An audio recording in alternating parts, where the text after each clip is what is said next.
Hello, and welcome to Timing is Everything, a program of Care Dimensions. My name is Mary Crowe, Director of Professional and Community Education at Care Dimensions. Today, I'm thrilled to have Susan Lysaught Hurley, Director of Research at Care Dimensions, on our show, and we're going to talk about a few things. We're going to talk about Nurse Residency Program, and we're also going to talk about some research.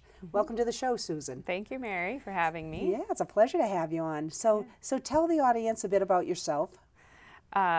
So I've been a nurse for about 20 years, and I started in the ICU in a nurse residency myself, and then moved to Boston and did my master's, and then was a palliative care nurse practitioner here, and for many, many years, and then decided to go back and get my PhD. So I completed my PhD in 2013 and have been in this role for about 4 years as the Director of Research. Well, that's great. So tell us about this nurse residency program. Yeah, so I have a range of things I do in my current role. One is to coordinate all of our research activities and the grants that we do. And then also one particular program that began as a grant in 2015 is the hospice nurse residency. And so the nurse residency, I don't know if folks are familiar, is a very common transition to practice program way for nurses to go from nursing school into the clinical practice area. So for the most part, residencies happen in the acute care setting, for instance, ICU or emergency room, and in general now all over acute care.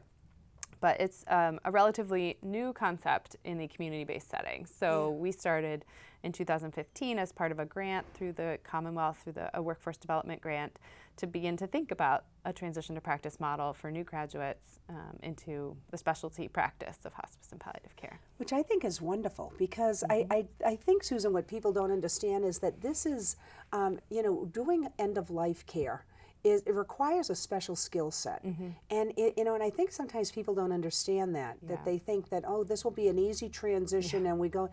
There are some very unique needs that people have when they have an advanced illness or an end of life.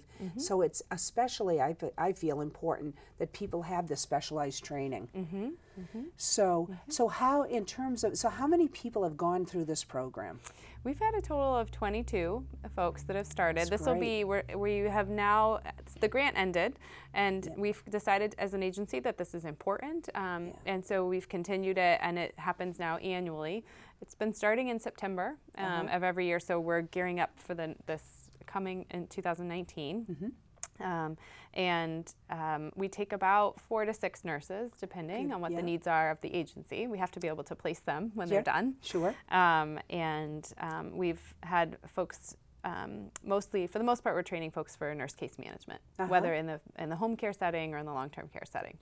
Which is great. I actually like that it's a smaller number, because, like I said, this is an intensive thing that you're doing in terms of this kind of training, and it's, so when you have people come in, what are you looking for in a person in terms of, what makes them, qualifies them for coming into this type of a training?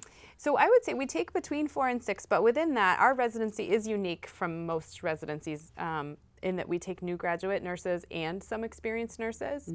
And so, obviously from a new graduate perspective, we're looking for someone that has an interest in hospice and palliative care, and that is ready to take on that role. And then at the experienced nurse level, it might be someone who needs a little more training than our regular orientation would be able to offer them. But we have a generous orientation in general. Yes, So, for instance, it might be someone who was a school nurse for a while, so they haven't really been hands-on med-surg type, because our patients have a lot of needs, and so we need to make sure that someone has a clinical background for that. And so it might be someone who's had a lot of RN assessment training, really good communication, but needs a little of the med-surg type experience. So, so we kind of take that variety. Within that 4 to 6, there are some people that will be new graduates, some people that will be experienced nurses, some folks that will be based out of our Greater Boston office, and some folks based out of our Danvers office. So it's a little bit of a matrix. Oh, sure. Now, what is that? So what does it look like in terms of the time commitment, all of that? So for the experienced nurses that are coming on, they have a 3-month residency, and that consists of coursework and training as well as time in the field. So they're in the field by the 2nd week, and they spend a few weeks at our inpatient unit within that time, and then also some time with a dedicated, in nursing we call it a preceptor. The concept is it's a mentoring teacher, special one-to-one relationship. And then for the new graduates, it's a 6-month residency. Similarly, they have a lot of coursework in the beginning, but are also in the field shadowing by the 2nd week. And the amount of time you spend in the field increases as the amount of time in the classroom decreases. Yep. So their last 3 months is a dedicated preceptorship as well, mentoring relationship with another nurse. Which is great because the hands-on care, it's just, you have to have it, you know, so it's really wonderful that they're get right out there too to have this type of experience. Yeah, we try to provide a lot of support. There's myself who coordinates the program, but I also work with a lead educator, so someone who's able to help with some of the joint visits with the nurses and help some of the teaching the classes. And then they also always have the support of their clinical manager. The nurse residents are embedded on a team from the time they start, so they have the support of their clinical manager. They also have support from our staff educators that do some of the orientation. So we try to have a lot of points of support, and they end up supporting each other. There's definitely a cohort effect that they spend a lot of time together. So how do, when you have people coming in, maybe you're going to ask this question, like, geez, I'd love to do this training, but how can I do that? Do I give up my job? How do I? It's full-time, so you definitely come on and it's full-time training, and you're starting as an employee here. So you start and you have salary and benefits as you begin, and so it's full-time. That's wonderful. Full-time, 5 days a week, 8 to 4:30. It's not the off shifts or anything. I do ask the residents usually to do 1 weekend shift just to observe at some point. I think it's important to observe what happens. I mean, we have provide care 24/7, and I think it's really helpful to understand what happens when the rest of us go to bed. Absolutely. So it helps to understand how that 24/7 operation works, so that when you're on 8 to 4:30, I think it impacts how you provide care too. So anyway, but for the most part, it's 8 to 4:30 Monday to Friday, and then there's a commitment to work for 2 years following the residency, and those are, again, we train you for the case management role. So. Yeah. Which is, again, totally understandable, in terms of making that commitment. And again, hopefully these people they're coming on with the desire to continue on with this type of work. So it totally makes sense. I tell them I want them to be here for 10 years, 15 years, outlast me here. Yes.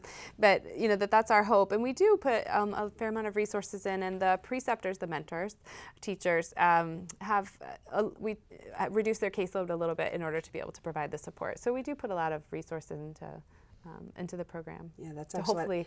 And I like that you do the off shifts too, like that, in terms of at least having them see. You're right. I mean, the care that we provide, it's not an 8 to 5 job. This is 24/7, and sometimes people aren't aware that hospice is available around the clock. You call us at 2 in the morning.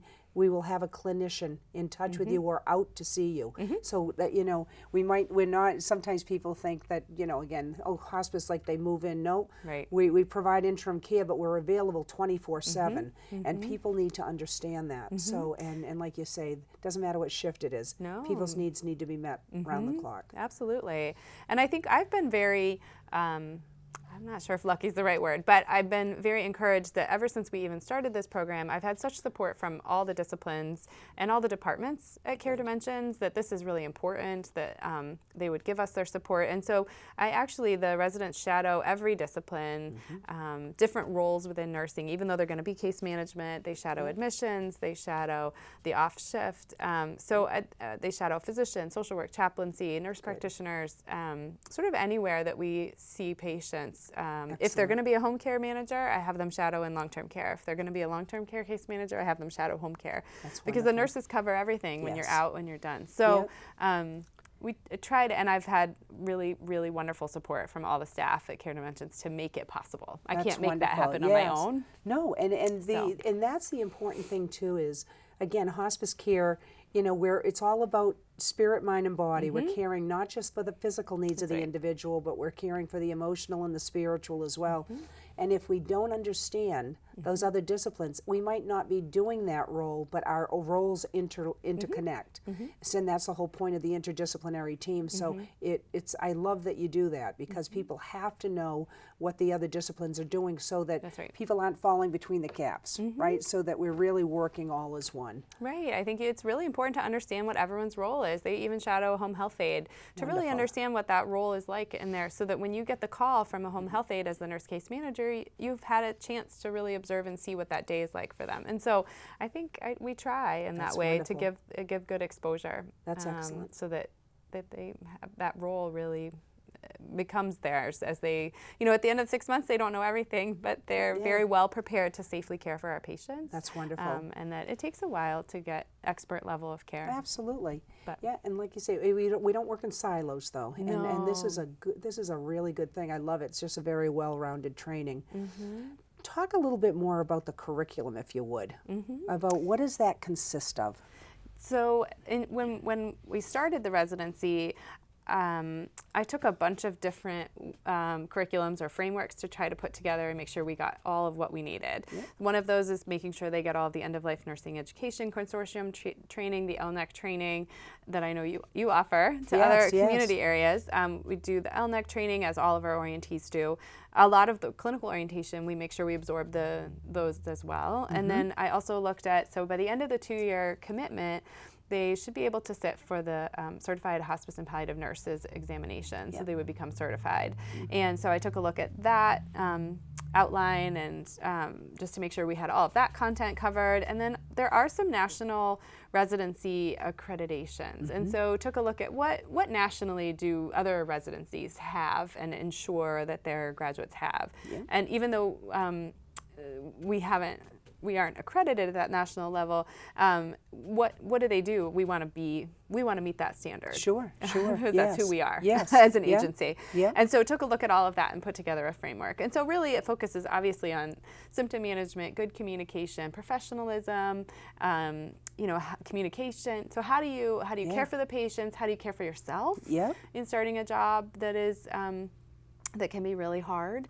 And then, and also in some ways, particularly for folks going into home care, what is home care really like, and what does that involve? And if you're going into long-term care, what are some of the special things about working in that environment? So trying to pay attention to the environment, the patients they're going to see, who they are, where they come from, and sort of how to take on this. Absolutely. For some of them, a first nursing role. And people do need to know, again, hospice is provided anywhere. That's right. Anywhere the person calls home. So it's not just in the private home. It's in nursing homes, assisted livings, it's in group homes, homeless shelters, prison, you name it. Hospice can be provided anywhere. And that's good that people get a sense of that, because it's different, isn't it?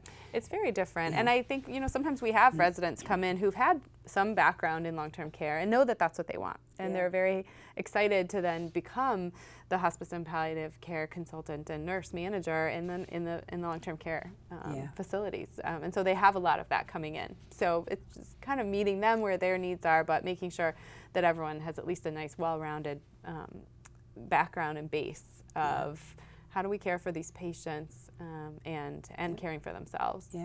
This is such an important and special time of life, end of life is. And I just feel it is so critical that this is done well and right. We get one shot at this, and it has to be done well. So there's a lot of effort put in, and that's one of the things I love about our organization too. The list is long, but one of the things is that that we want our staff to go on for advanced certification, and because we feel it is that important to have that specialization. So I love that, again, you're preparing the people that are coming in for this residency to go on and to do that.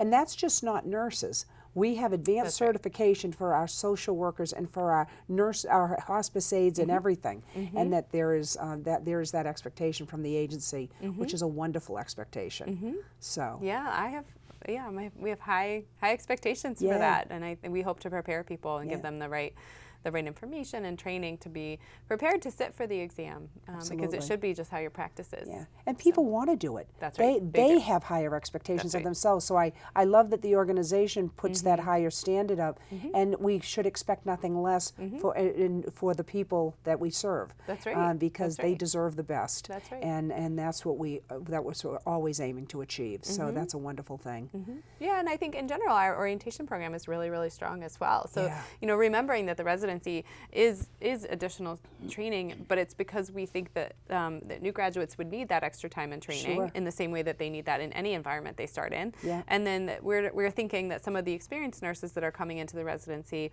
that they would need a little time beyond what our regular orientation. But our orientation in general is very, very strong. People are surprised, but Yeah. it's very strong, very long, Yep.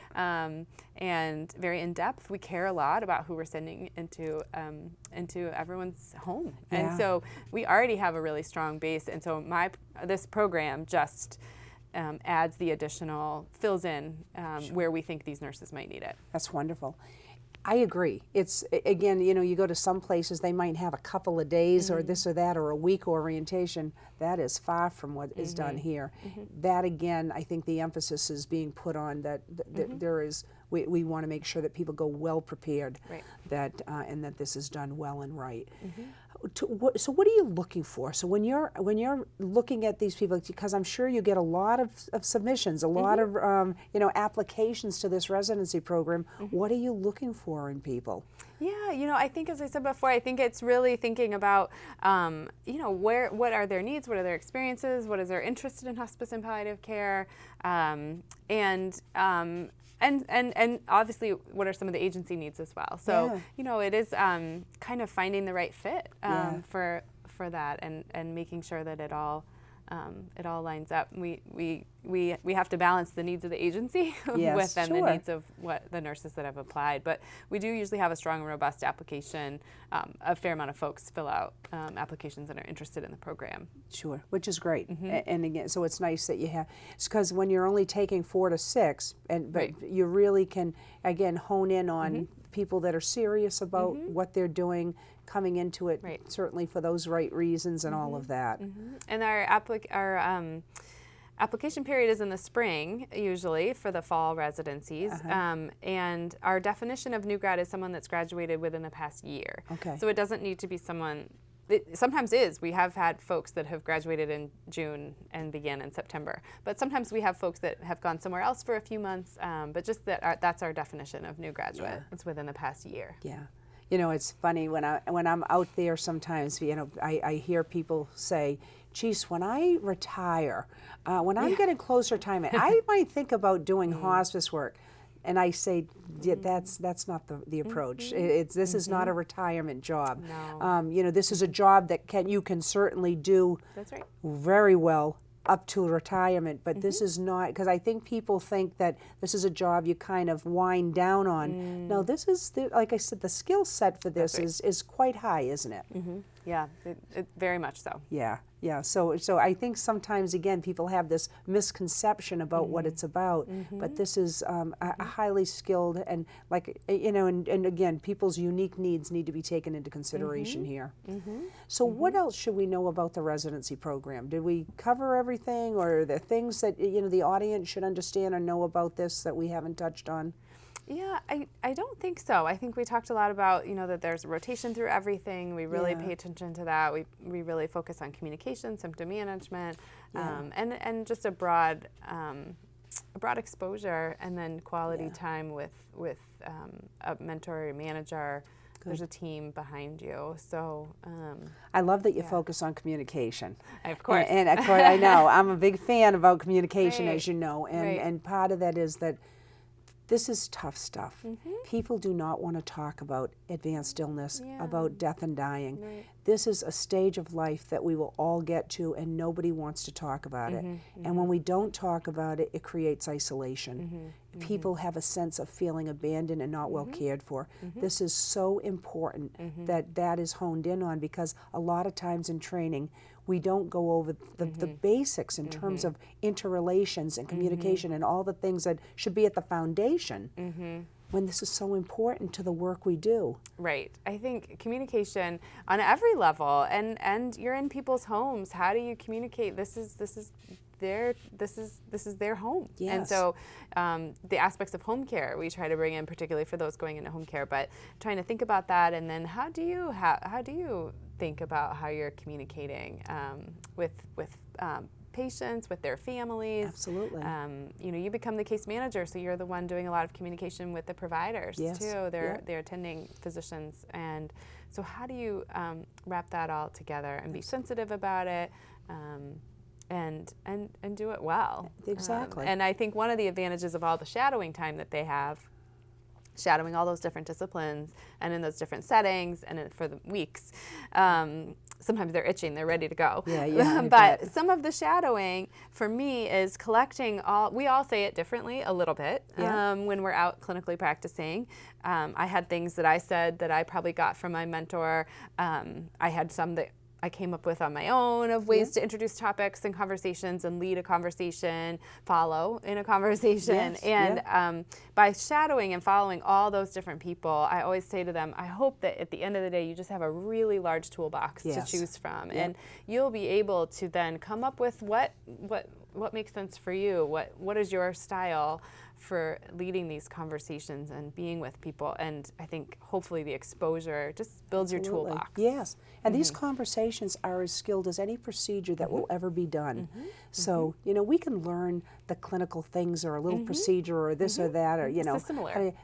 that stuff you can nail. It's the other stuff that, again, requires more intuitive kind of, and again, just a more sensitivity or compassion to really hearing, where the person's at. I always say to professionals, regardless of the setting they're in, whether it's in a hospital setting or even when I talk to paramedics or other people that are in this field, what seems ordinary to us, because we've been doing this for so long, is not ordinary to the family. We are walking in on, most of the time, what is probably one of the worst times in their life. And we need to be sensitive to that and to be able to address that. So, and sometimes I think we get so, it becomes so familiar to us that we can kind of lose that, and we have to always have that at the forefront. And they're observing the communication. I think one of the other important parts that they're observing is all the teaching. Our nurses do a lot of teaching because we are asking a lot of caregivers. Caregivers are asking to do it, and for the most part, and are asking us to help them do it. And so our nurses really provide a lot of education.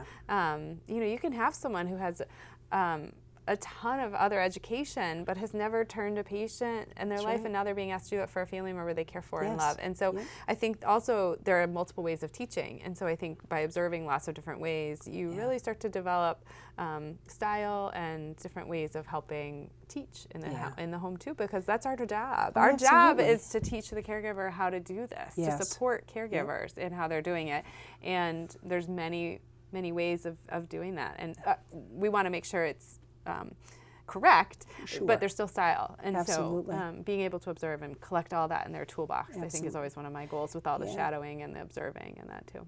Yeah, as a caregiver, we're not given a crash course, and if our loved one has cancer or a stroke or this or that or the other thing, usually people get thrown into this. Absolutely. And so it's even those of us that are in the health field, when it's our own loved ones, it's a whole different ball game, isn't it?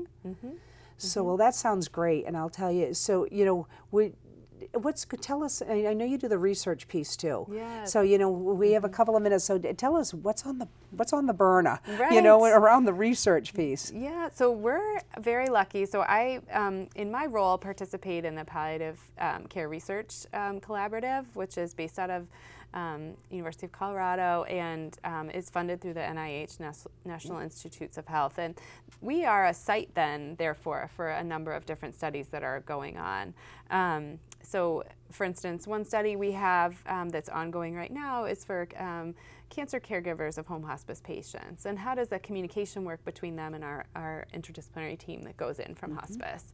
And so that's a study that folks can participate in if their loved one is on our hospice program and they have cancer and are at home.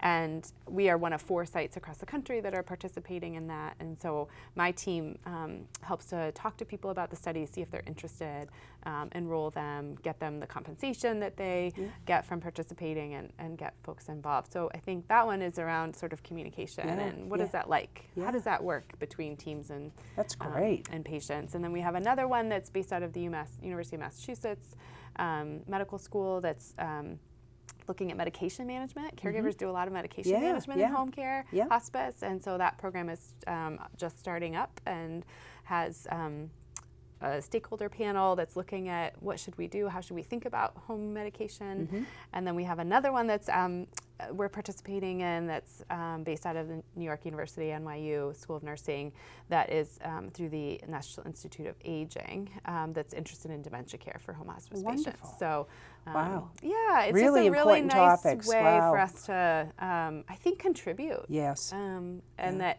I want to make sure that hospice patients and their caregivers have a voice in the from community-based settings.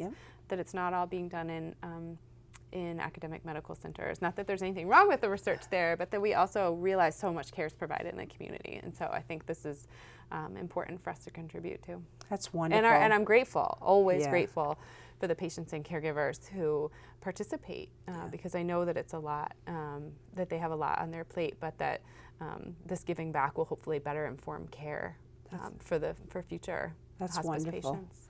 We're going to bring up right now, I want to make sure that people are able to get in touch with you if they had questions around the residency program and such. So we'll have, we'll put up a slide now in terms of reaching you, Susan Lysaught Hurley, and they can call just Care Dimensions at the main number here, the 888-283-1722, and the email is on the screen. And I want to thank you so much for being a part of the show today and sharing this information with us. Thank you for having me. And thank you. And I want to thank the audience for tuning in to Timing is Everything, and we look forward to you tuning into our next show. Care Dimensions, formerly Hospice of the North Shore in Greater Boston, is different in that we do more than just hospice. It's just incredible, the services they provide when people need it the most. So being able to offer more individualized care helps people feel more cared for. Because it's about the patient's quality of life. I don't think there's any place else in the Boston area like Care Dimensions. At Care Dimensions, we'll take care of your family like you're a part of ours. Visit us at caredimensions.org.